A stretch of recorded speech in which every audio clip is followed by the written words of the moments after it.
அதிமுகவை இப்படி ஒரு நெருக்கடிக்குள்ளே தள்ளியதில் பாஜகவுக்கு ஒரு பங்கு இருப்பதாக நான் கருதுகிறேன்.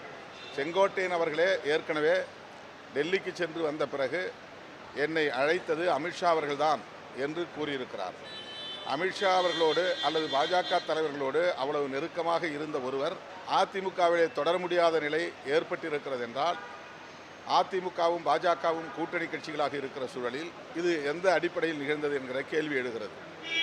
பாஜகவினரால் செங்கோட்டையன் அவர்களுக்கும் பழனிசாமி அவர்களுக்கும் எடப்பாடி பழனிசாமி அவர்களுக்கும் இடையிலே ஒரு இணக்கத்தை ஏற்படுத்த முடியவில்லையா?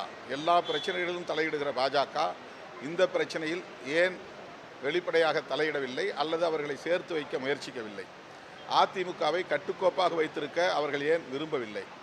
அதிமுகவில் இப்படி ஒரு பலவீனம் ஏற்படுவதை பாஜக ஏன் வேடிக்கை பார்க்கிறது? இது போன்ற பல கேள்விகள் எழுகின்றன. எனவே திரு செங்கோட்டையன் அவர்கள் அதிமுகவை விட்டு வெளியேறியதில் திரு எடப்பாடி பழனிசாமி அவர்களுக்கும் திரு செங்கோட்டையன் அவர்களுக்கும் இடையிலே ஏற்பட்ட பிரச்சனை மட்டும்தான் காரணமா, அல்லது பாஜகவின் சித்து விளையாட்டுகளில் இதுவும் ஒன்றா என்ற ஒரு சந்தேகம் எனக்கு இருக்கிறது என்பதை ஏற்கனவே கூறியிருக்கிறேன்.